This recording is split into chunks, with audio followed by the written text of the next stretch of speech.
છો મારા કલેજાઓ? તો ફાઇનલી આપણે આવી ગયા છે દોણેશ્વર મહાદેવના મંદિરે, જે આવેલું છે ગીર ગઢડા તાલુકાના દ્રોણ ગામે. આજે તો એટલી બધી ટ્રાફિક જોઈને લાગતું હતું કે મહાદેવના દર્શન થશે જ નહીં.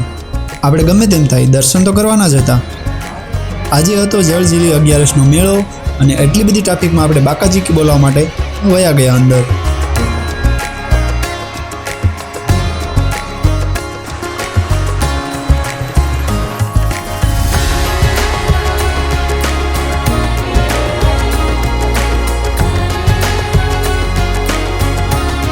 અત્યારે તમે આ બધી જો ટ્રાફિક જો, અત્યારે બધા દર્શન કરવા માટે છે ને મંદિરની લાઈનમાં ઊભા છે બધા.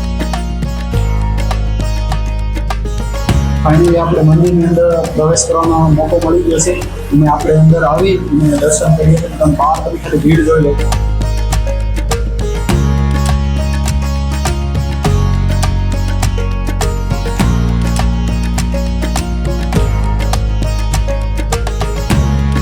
એમનો ઇતિહાસ એવો છે કે મહાભારતના યુદ્ધ પહેલા ગુરુ દ્રોણ પાંડવોની શોધખોળ કરવા માટે અહીં આવેલા હતા અને એમણે એક શિવલિંગની સ્થાપના કરેલી.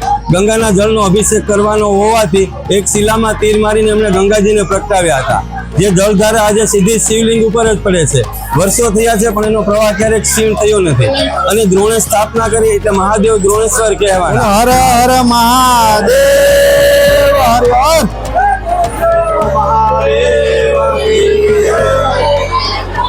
તો આ બાજુ અત્યારે મંદિર છે અને મંદિરમાં જે આપણે ધારા ધોઈ હતી, આપણે જે ગંગાજીની ધારા હતી એ ધારા ડાયરેક્ટ અહીંયા નીકળે છે. આ એક કણ જેવું છે અને અત્યારે બધા અહીંયા શરણામાં રહી છે.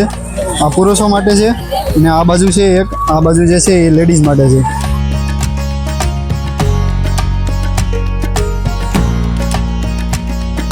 તો ફાઇનલી અત્યારે આપણે ઉપરની સાઈડ છે દર્શન કરવાના છે, ત્યાં પણ ઉપર પણ જઈ આવીએ, ત્યાં થોડા દર્શન કરી લઈએ.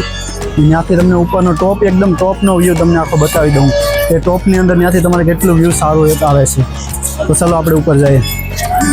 અત્યારે આપણે એક્ઝેક્ટ ટોપ ઉપર આવી ગયા છે અને આ તમને ટોપથી આખો વ્યૂ દેખાડી દો. આ બધા નીચેથી બધા લોકો આવે છે.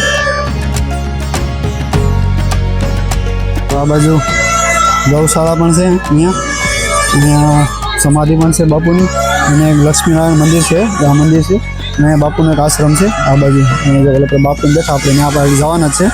પહેલાં આપણે અહીંયા મંદિર છે ને આ મંદિરના દર્શન કરી આવીએ.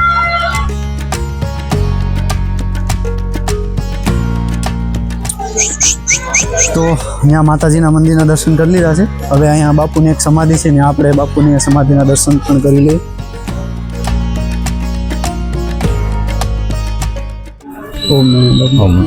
તો અહીં આપણે જે દોણેશ્વર મહાદેવના મંદિરે આવ્યા છે ત્યાંના મહંત છે, તો આપણે મહંતનું નામ જાણીશું અને મહંતને આ બધી મંદિર વિશેનો ઇતિહાસ આખો આપણે પૂછીશું. બાપુ તમારું નામ શું છે? મારું નામ દલસુખપુરી હીરાપુરી. હા બાપુ, અને આપણે બાપુ અહીંના ઇતિહાસ વિશે તમને ખબર હશે તો એને જાણ જરા તમને આપો. ઇતિહાસ વિશે અહીંયા ગુરુ દ્રોણવે આ ભગવાનની સ્થાપના કરેલી છે અને પાણી ન હોવાને કારણે બાણ મારી અને ગંગા પ્રગટ કરેલા છે. અને એ ગંગા પોઠિયાના મોટામાંથી જે વહે છે એ જળ છે.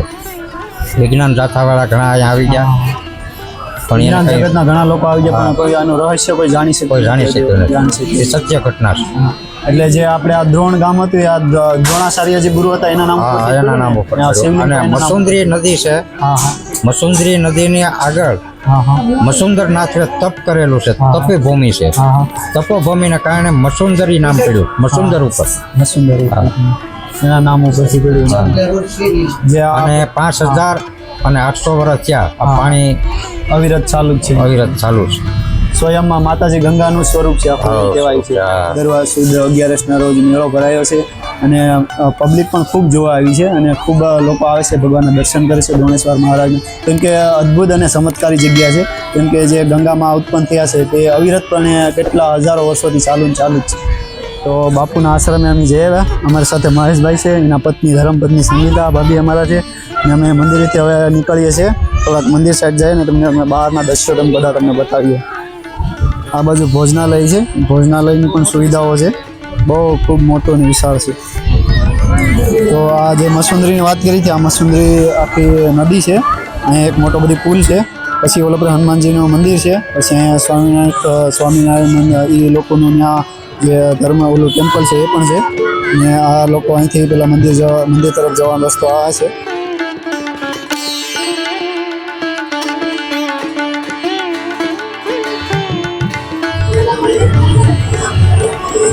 ત્યાં ઓલા પર ચાલુ છે બધું કાર્યક્રમ, આપણે ત્યાં પણ જવાના છે આડી.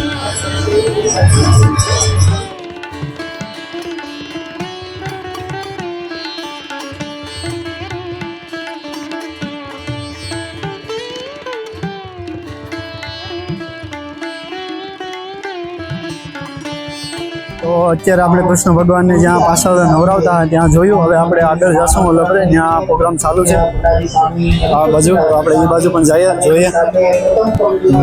ભગવાનને આરતી આપી તમે આરતી લેજો. સંતોષ સહિત બધા સંતજનો હાથ જોડી રાખજો.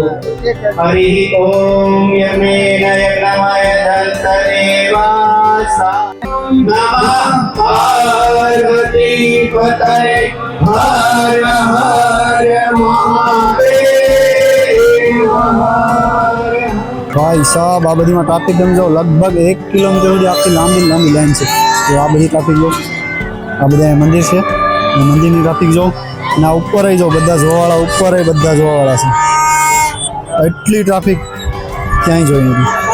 તો ફાઇનલી આપણે અત્યારે ત્યાં મંદિરના દર્શન કરી લીધા, એ બધું કરી લીધું. હવે આપણે જ્યાં સ્વામિનારાયણનું મંદિર છે, જ્યાં હનુમાનજી મહારાજનું મંદિર છે, ત્યાં આપણે જવાના છે. અને તમે મારી પાસે હવે પબ્લિક જો ને બધાનું રિએક્શન જો, એકદમ રિએક્શન કેવું આવે છે જો.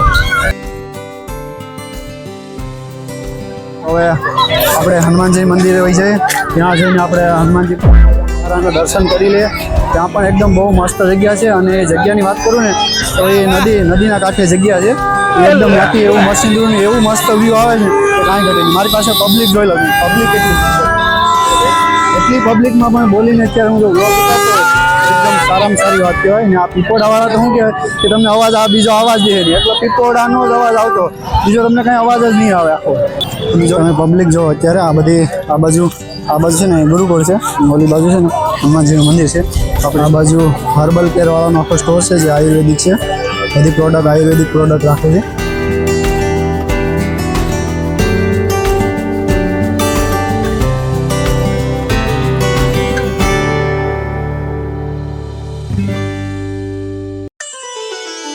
ચલો તો મંદિરે આવી ગયા છે, આ બાજુ મંદિર છે આગળ, ને આપણે મંદિરમાં જઈને હનુમાનજીને થોડા દર્શન કરી જોઈ લો. આ મંદિર છે.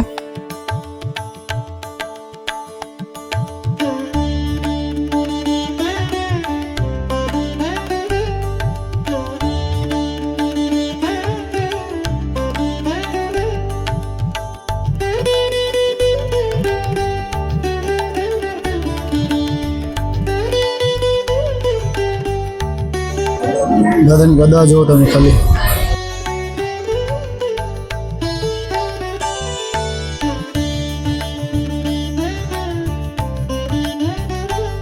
તો અત્યારે આપણે પ્રદક્ષિણા કરી લઈએ હનુમાનજી મહારાજની. અને આ બાજુ તમને જો નદીના વ્યૂ થોડાક બતાવી દઉં. આ મસુંદરી નદી અહીંયા છે, અને આ બધી વાર ફરતી બાજુ એકદમ ગાર્ડન જ છે. એટલે આપણે અહીંયા પ્રદક્ષિણા અહીંની કરી લઈએ મંદિરની. તો આ બાજુ બધીમાં ગાર્ડન છે. જો આજે જલજીલી 11 છે એટલે કેટલા પબ્લિક કેટલી છે જો તમે ખાલી.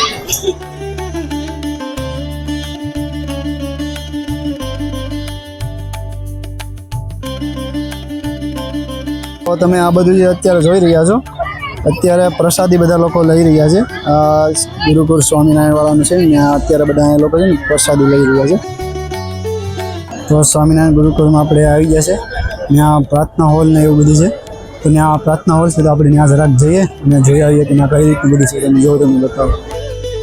અત્યારે પ્રાર્થના ભવન છે મતલબમાં, પણ અત્યારે તો બધું બંધ છે, લાઇટિંગ ને બધું બંધ છે. આ મોટો બધી હોલ છે, ત્યાં ભગવાન બધા છે ત્યાં. અત્યારે તો જો કે પડદો લાગી ગયો છે.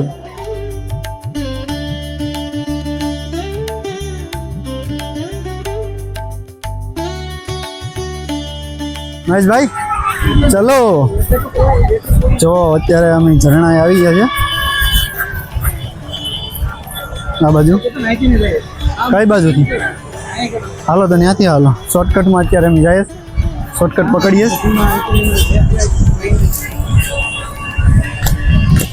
મહેશભાઈને અમે અમારા સંગીતા ભાભીને જાયસ ઝરણાએ તમને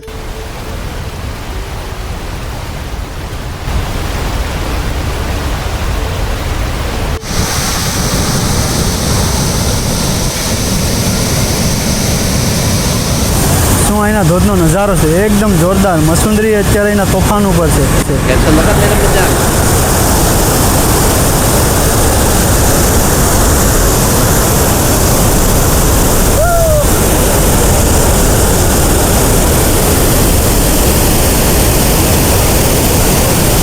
લગભગ અહીંયા 3 ગેટ છે. એક અહીંયા 2 3 ત્રણમાંથી પાણી આવે છે એકદમ જોરદાર. તમને આ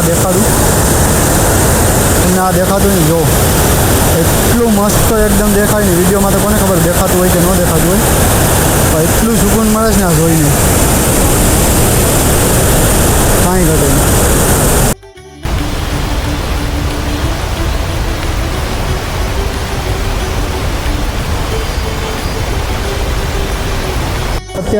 અત્યારે જ્યાં નદી જોતા કે આ બાજુ આપણા જે યુટ્યુબરો છે, યુટ્યુબર ભાઈઓ જ બધા છે, એ અત્યારે મળી ગયા છે. ભાઈ તમારી આઈડી શું છે? મારી આઈડી છે રવિ ઠાકોર વિસરી. ભાઈ આ ભાઈ ઇન્સ્ટાગ્રામમાં મિની વ્લોગ બનાવે છે ને આપણા યુટ્યુબર જ છે ભાઈ, એ યુટ્યુબમાં બને છે. ભાઈ તમારી ચેનલનું નામ શું છે? મારી ચેનલનું નામ છે એડી બારૈયા બ્લોગ.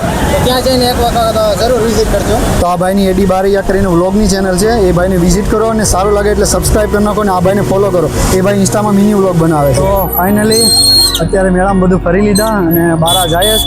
આ અમારા મહેશભાઈ અને અમારા સંગીતા ભાભી જો શર્માઈ. તો ફાઇનલી અમે ત્રણેય હવે જઈએ છીએ, ફરી લીધા મેળામાં. અને તમારો આ યુટ્યુબમાં વિડીયો જોવા માટે બધીનો thank you so much. Literally તમને આ વાત હું એક કરી દઉં કે અત્યારે જ્યાં પબ્લિક સાથે હું બોલું છું ને, પણ અત્યારે અમારા પગ ધ્રુજે આમ બોલવામાં તમને જો ખબર પડી ગઈ કે કેવું થાય.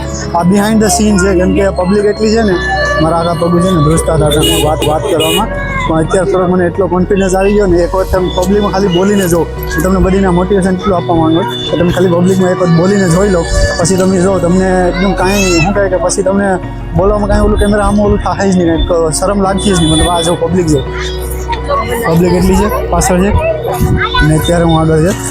તો તમને પહેલી શરમ તો બહુ જ લાગશે, એકદમ બહુ જ લાગી શરમ. પણ તમે એક વખત પબ્લિકને બધી પબ્લિક સામે શરમ મટાડીને તમે વાત કરતા શીખી જાય ને, પછી તમને જરાય શરમ આવી. તમે જો ખાલી પબ્લિક જો